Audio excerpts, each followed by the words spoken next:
তীব্র দহন জ্বালা সঙ্গে ভ্যাপসা গরম অতিষ্ঠ জেলাবাসী। এবছর জুনের দ্বিতীয় সপ্তাহেও গরমের হাত থেকে মুক্তি পেতে স্বস্তি নেই রুক্ষ জেলা পুরুলিয়ার মানুষের। আবহাওয়া দপ্তরের খবর, বুধবার সকালে 31 ডিগ্রি সেলসিয়াস তাপমাত্রা নিয়ে সূর্য উঠেছে। এই তাপমাত্রা এদিন দুপুর 12টা পর্যন্ত গিয়ে পৌঁছবে 42 ডিগ্রি সেলসিয়াসে।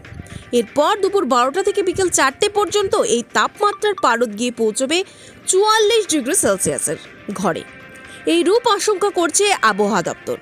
সে সঙ্গে বাতাসে আপেক্ষিক আর্দ্রতা বৃদ্ধির কারণে অস্বস্তিকর ভ্যাপসা গরম থাকবে বলেও জানা গিয়েছে আবহাওয়া দপ্তর সূত্রে। তবে বিকেলের পর স্থানীয়ভাবে জেলার কোথাও কোথাও মেঘের সঞ্চার হয়ে বৃষ্টি হতে পারে। তবে হাওয়া অফিস থেকে আগামী 48 ঘন্টার তেমন কিছু আসার বাণী শোনাতে পারেনি, তাই আপাতত স্বস্তি নেই জেলার মানুষের। অন্যদিকে গত কয়েকদিন ধরে তীব্র তাপপ্রবাহ ও ভ্যাপসা গরমে অসুস্থ মানুষের ভিড় জেলার বিভিন্ন স্বাস্থ্যকেন্দ্রে। জঙ্গলের পশু পাখি থেকে শুরু করে গৃহপালিত পশুরাও এই গরমে হাঁসফাঁস করছে, খুঁজে বেড়াচ্ছে একটু শীতলতা।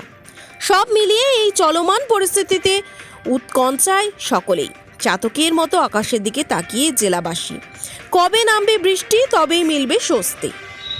আমার তো মনে হয় আমার বিগত 14 বছরের পুরুলিয়া থাকা আমার হলো আর কি, কিন্তু এই 14 বছরের মধ্যে এই গত 3 দিনে যা তাপমাত্রা আমি গত 14 বছরে ফেস করিনি। এখানে তাপমাত্রার থেকে বড় কথা হচ্ছে হিউমিডিটি প্রচণ্ড বেশি, যেটা পুরুলিয়ায় থাকে না।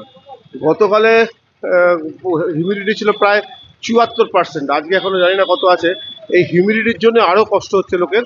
হ্যাঁ, রোদে বেরোনো যাচ্ছে না, তো রোদের হিট প্রচণ্ড, তার মধ্যে এই আর্দ্রতা, যার ফলে রোদে লোক বেরোতে পারছে না, একদম ঘরবন্দি হয়ে থাকছে। রাঙামাটি সংবাদ, পুরুলিয়া।